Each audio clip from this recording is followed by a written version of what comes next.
Life can help you stabilize your mood and emotions. Jenny Cornell is here from Northland Health Centers to help us do just that. Good morning, Jenny. Good morning. Good morning. I think here in the summer season, as we were talking about, you know, it could be stressful with mood changes. Like sometimes you're so busy, you can't just relax. Sometimes you have nothing to do and you want to do something in the summertime, right? Like that's a whole different thing, right? Because you want to enjoy summer, but mood is everything, I think, about your emotions. Is that fair? That is very fair. Mood is always there with us, no matter what is happening. So changes when it comes along, it can greatly impact our moods and what we're feeling like, what we're doing, and the things around us, and even how we're taking care of ourselves can influence our moods. I think one of the big things too, I mean, routine comes down to a lot of it. Kids, they lose the routine in the summertime. And then once school starts in less than a month, you know. Don't say that too loud. It's like emotions come back a little bit. And so it's kind of, well, how do we kind of solve that problem, I guess, the emotional awareness side? Right. Well, as human beings, we all like a sense of predictability, right? So that's where that routine helps us,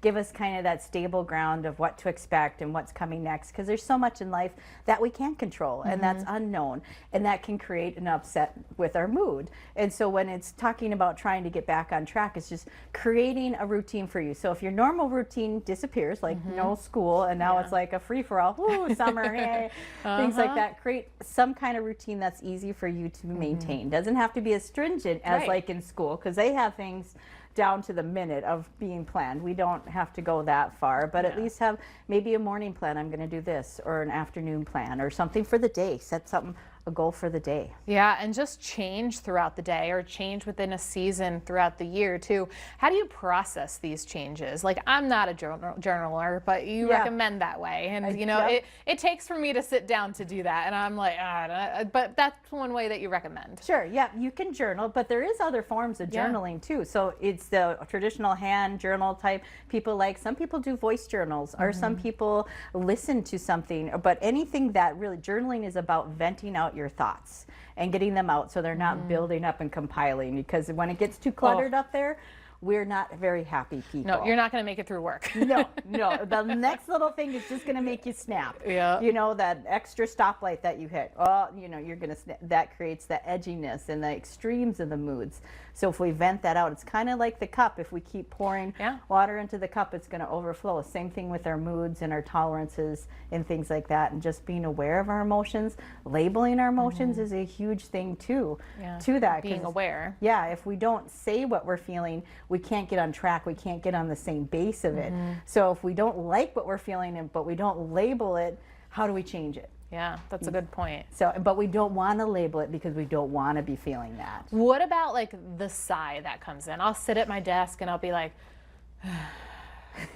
like, it helps me. It does. Is that a factor? It is, yeah. It's part of that letting the body relax, right? Deep breathing has a very scientific chemical balance to help us settle down with the deep breathing and things like that. So a sigh, just taking a moment to pause, things like that can help our mind start to stop, because it just likes to keep going. It's like a little puppy that we don't get trained. It's going to jump and chew on every shoe that you know that you don't want them to, unless you give them something to chew on. So give your mind something to relax with, or give it an activity to do. Relax, an activity to do, kind of do these check-ins. I know we've spoke before, like the change of seasons. When I go out for a walk, I don't bring my headphones most of the time, because I like listening to the birds chirp. Did you hear before the thunderstorm yesterday, the birds chirping beforehand? Yes, I did. I was like, what is this? But like, that's fun. That's like the check-in for me. Is that kind of relatable as well? Very relatable. Yeah. Using the environment around you can help you just check in where you're at in the present moment,